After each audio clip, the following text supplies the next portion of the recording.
Welcome back to this channel for practice problems for actuarial exams. My name is Krzysztof Ostaszewski.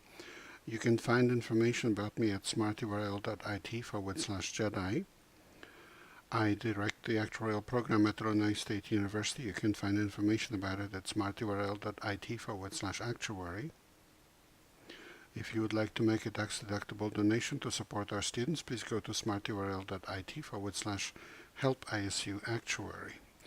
Here's a problem for today for exam P on probability. Let x and y be continuous random variables with joint density function f of xy equal to 15y for y between x squared and x.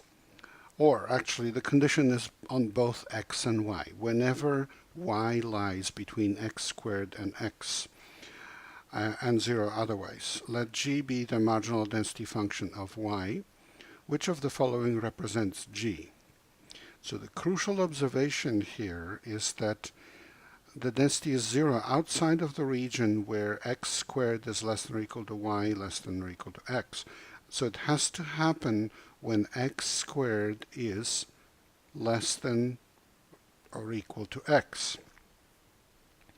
Well, if you recall, the graph of the function y equals x is a straight line going through the origin of slope 1. The graph of the function y equals x squared is a parabola going through the origin and going up for negative x and for positive x. And for negative x, clearly it's above the line where y equals x, because the line goes down, parabola goes up. So x squared less than x just cannot happen for negative values of x. And for positive values of x, when x is more than 1, the square of x is more than x. The only area where x squared is less than x is whenever x is between 0 and 1. So this is not saying this directly, but what this implies is that we only consider values of x between 0 and 1 and the values of y that meet this condition. The answer choices are somewhat complex, so these are the 5 answer choices. There is really no easy way to just immediately pick the right one. However, the density of y is going to be a function of y, so x is not going to be in it, and we have these 2 cases when x is still involved, but we still need to pick the right one from the other ones. Okay, so this is that crucial observation that the only area where we have the situation that we want, that y is less than x but more than x squared, is for values of x between 0 and 1. And it's the area above the parabola but below the straight line y equals x.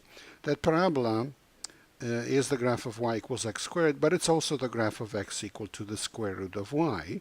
And of course, in this area, both x and y are positive, so there's no question whether it's plus minus square root of y. No, it's x equals square root of y. And we want the marginal density of y, which we calculate by taking the integral over all values of x that correspond to a given y. So, yes, but I said it correctly, I'm sorry.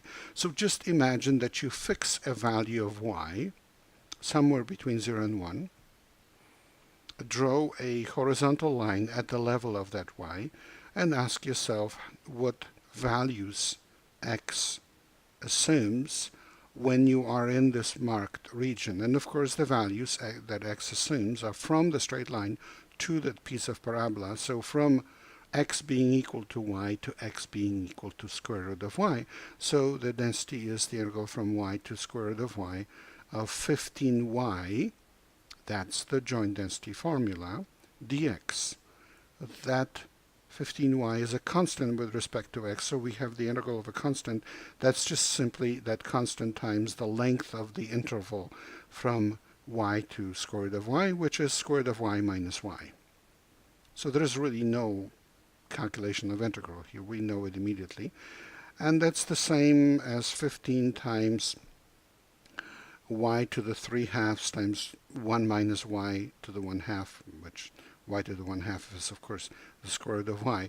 This is a way to replace that square root of y by 1 by pulling out the square root of y from both square root of y and y. Well, we need to write the answer in the form desired, as one of the 5 answers, and that form is specifically 15y to the 3/2 times 1 minus 1 y to the 1/2 for y between 0 and 1 and 0 otherwise, and that's answer E. Please remember this is copyrighted material. The problem itself belongs to the Society of Actuaries. The solution is mine. Well, good luck in your studies and good luck on the test.